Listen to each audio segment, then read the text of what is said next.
Pibardos, el día de hoy vamos a descubrir cómo hacer el sound test en Sonic 3 Knuckles. Funciona así bajando, si lo digo. Ok, vamos a hacerlo. Y también el modo de bucle paso. Pibardos. Bueno, vamos a esto. Inicia. Va a entrenar un player. Tiene que ir a no save con cualquier personaje o cualquier modo. Bueno, pero sí o sí tiene que estar solo. Saltemos esto. Bueno, ahora tenemos que ir a una sección donde están las lianas estas. Esas donde sepas no. Donde estaba bueno, uy, me salté sin querer. Esto no, por acá no. Uy, esto me sale. No puede ser. No puede ser. Bien. No mames, ok, subimos acá.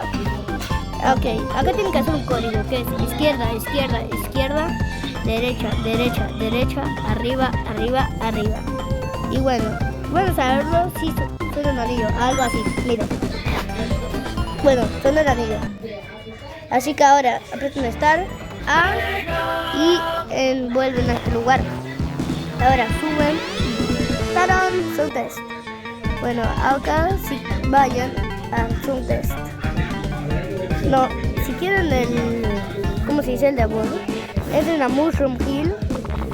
Así normalito, así todo bien. Y vas así nomás. Y bueno, saquemos esto porque todos lo conocemos.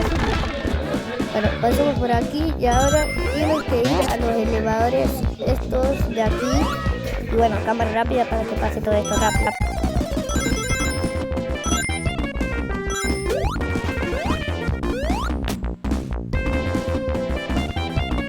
En el mismo código que hicimos antes. Iniciamos de vuelta hasta bueno, pasa esto, volvemos a Sound test. Y aquí atentos, si quieren entrar a un nivel, antes de iniciarlo mantengan apretado A y después Start. Mantengan apretado A hasta que lleguemos a esta viñeta del acto, ahí donde dice